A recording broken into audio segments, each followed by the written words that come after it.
So today I wanted to talk to you about a cool thing, something that's really become central to my life, and that is why I believe that productivity comes from purpose. And I want to dig into maybe some things about why I see people who either don't succeed where others do, and really what is even success to begin with.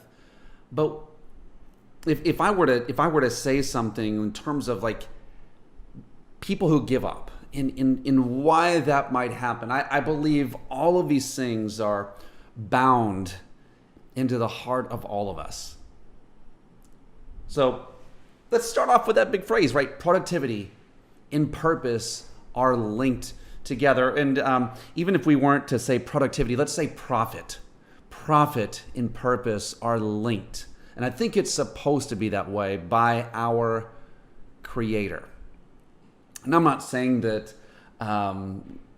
the system that we live in is perfect, but I believe it's perfect to allow these things to exist. And that is that your gift and your talent expressed in a way that benefits the people that it was meant for allows them to contribute to you in a way that's for your financial gain. It allows your gift to contribute to them in a way that's for their personal gain.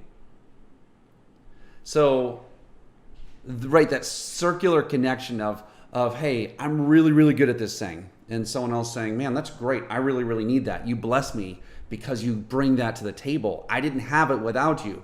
And you didn't necessarily have the cash supply without them. And the idea is that I believe that we are all meant to be able to put bread on our table from the great thing that's inside of us. Productivity, profit are linked to purpose. Now, there are so many different ways we could even look at what is purpose, and how does one define that? What does that look like? Messing around with my sound here. I think I didn't set it up correctly in the beginning, but that's okay. You're gonna love me and forgive me anyway. So let's just start with even that idea of purpose. For some people, they think when they hear the word purpose, they're like, oh, I need to go to a mountain to find my purpose, or I need to get really, really quiet, or I really need to talk to God for a week, a month, a year. I need to fast. I need to pray. This is like this laborious, intensive thing to find out what is that purpose. And therefore, it's interesting. Therefore, when we see it this way, there's no way that could or should be attached to what we do for a vocation. One thing feels holy, the other thing feels dirty, and we don't necessarily link that. I love, there's a group of people that I heard a story. I think they're called not Abu Dhabis. There's Dabawalis. They deliver lunches in places in India with like the wife would make lunch for her husband, and these people, it's incredible. There are documentaries from these people. Like, they're so accurate with what they're able to do.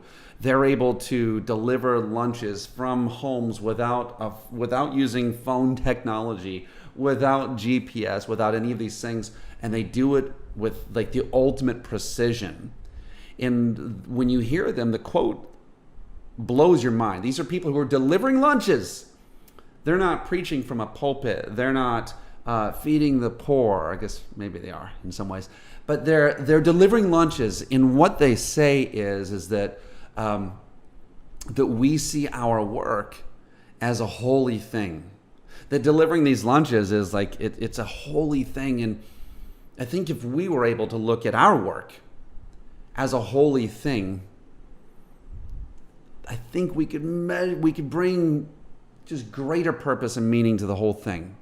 Now, what is purpose? Purpose is it's what something was, what it was created for. It was like, hey, this is, I don't have any. Okay, here's something. This is a stamper, right? This is, I'm holding a stamper that hopefully I'll be using today, where I'm sending out letters and I wax press some stamps on there. And the purpose is so that it's designed for something.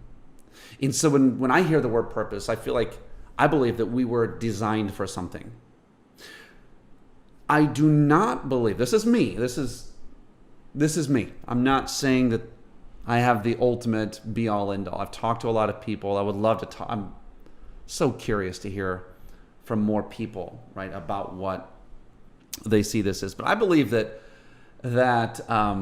purpose is not only God designed.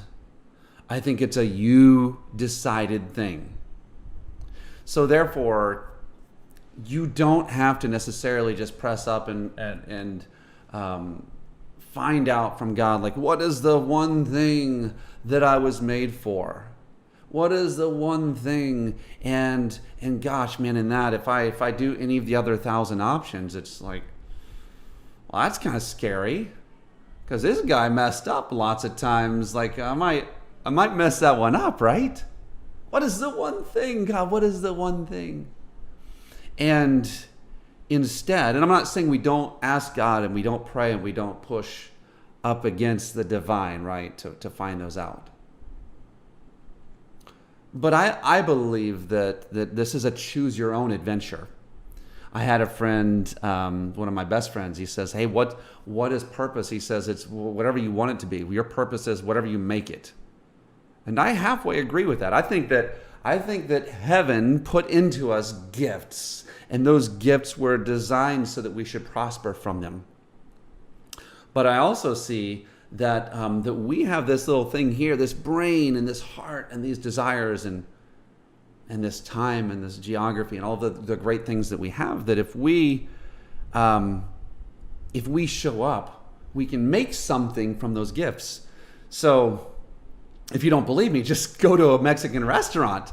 Man, they can make anything from tomatoes, cheese, beef, beans, and tortillas. There's like 35,000 different dishes these people make from the same ingredients. And I think that purpose is like a Mexican restaurant, right? It's like the ingredients were given. Like, you didn't really have a choice as to what ingredients you were given. But you do have a choice as to how creative you can be with those ingredients. So now we've got a little bit of the purpose thing, kind of like, at least a little bit. Like, I'm not saying like we've fully done a discourse on that, but we've got some of that there. The next one is I would say like the productivity or the profit. And I want to remove those, because those things come when we do work. And I want to look at the idea of work. If you are under the age of 120, which is like almost all of us, right? If you're under that age, we have a really different view of work historically, like than all of our ancestors. And the way we see it is almost it's a noun, right? I go to work. What do you do for work? And it's like this thing that I don't think that it ever was. And so I want to change that a little bit. At least I want to maybe pull that back a little bit, because, by the way, I think a lot of us will show up at a place. We'll show up, but not actually do anything. The scientific definition of work, I always remember this from physics, is it's not like it is the movement of an object from one place to another. So if you moved an object and then you put it back down in the same place, there was zero work being accomplished. And there's that definition. And I kind of like the other definition. I don't know, is it an adjective? What is it? And the question is, does that work? Does your life work? Or can we even frame something in the term of life work, right? Does it work? Like, hey, my watch buzzes when it's supposed to. It works. Does your life function in a way that it works? Does the way that you practice your job, does it function in a way that it works? And little rant here, I think that if you are someone who is given to an occupation, I think you need to change. I think you need to change immediately. An occupation is something that simply occupies, And I think really the goal here is to move towards a profession, right? A profession is something where it's like we profess something. We have professors. What do professors do? They profess something. In really what you're professing should come from this deeper part of you. It's like, I'm professing what I believe. It's almost like someone would evangelize others. It's what I'm doing right now. I'm professing. And so by professing at a high degree, I am now a professional, right? I'm doing what I'm speaking. My walk and my talk are in the same place. So that's a version of what I believe that life work is and could be and should be. And so now I want to take that and I want to go back to the place where we said, hey, this comes from purpose, and purpose is made up of these gifts that we have that we've been given. And then it's like how we operate in the Mexican kitchen of what we want to do with those ingredients. And I think it's like, man, who can I serve? Who do I want to serve with these gifts that I have? That to me is when I look at it, I believe with my whole heart that we can allow ourselves. If it takes courage too, by the way, like, because you're putting aside this whole belief of like, hey, like everything's industrial. You fit into this cube. You fit into this cube. You fit into this. Like, it's weird. Like it's removing a lot of that thinking, and it's saying, man, what are the ingredients I have? Who are the people that it serves? Who do I want to serve? And like what did God give me? And then what do I want to do with that? And maybe you have the ingredients and you're not a very good chef and you need to improve what you're doing for those people. But still, what happens is that when we live here, we get into the place to where I was talking to a guy recently. His name is Justin Breen, and I loved how he says, I work exactly 0.00 hours a day. I'm like, okay, tell me more. I love it. And he said, when you love what you do, and he kind of goes on into that, it's not work. And I would agree. And so when productivity is attached to purpose, when those two things are moving, do you work? Yes, you do work. But it is a tiring work. It is not tiring work. Because when you're doing something out of love, you are literally tapping into, I believe, the strength of heaven. The Bible says that God is love. And so it's like literally when you're moving in love, there is this bigger space in you. Why? Because that's where God is. Like God is like, heaven is touching earth and something big is happening. And listen, I'm not asking you to believe what I believe in terms of, God, religion, Jesus, all of those things. I'm just telling you what I believe. But the thing is when you function in that place, you don't have to rely on stress and, like, honestly, all the things that are killing people prematurely now, right? Heart disease, all of these things that come from these high levels of cortisol released in your body that do like damage. And it's good when you're running from a wolf, right? Because you need this adrenaline pumping through you to get you to a place. But it's really bad when you have to live and function that way. And I know. Listen, I know that even when we even start to think that way, this is like the red pill, blue pill moment, right, from the Matrix. When we start to think that way, the question is like, shoot, does it have to be that hard? I don't think so. And I think that when my evidence from my personal life and those that I've worked with is that when you're able to engage your purpose and you're able to find the people you want to serve and you're able to go into your Mexican kitchen and make these 35 meals, like all of these from the same 3 ingredients, when you find those things that you can create, there's a joy, there's a love.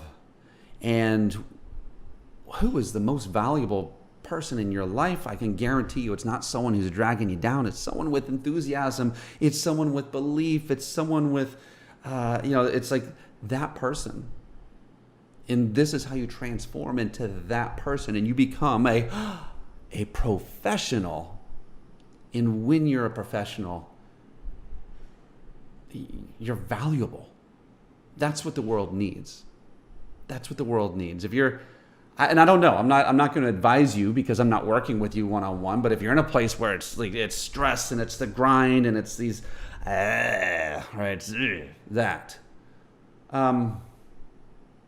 maybe it's time you figure another way out. What do you think? Productivity, purpose, work, profession. What do you think? That's what I believe.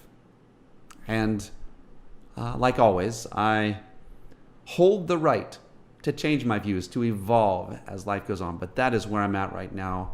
That's what my life, my experience, and all of the ways I've led others down the path. It tells me that. It shows me that. So would love to engage people in conversation with this. I'll be engaging my wife, like others, many others. So just curious. I wonder what you think. Wonder what you feel.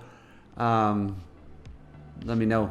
Make some comments. Make some noise. See you next time.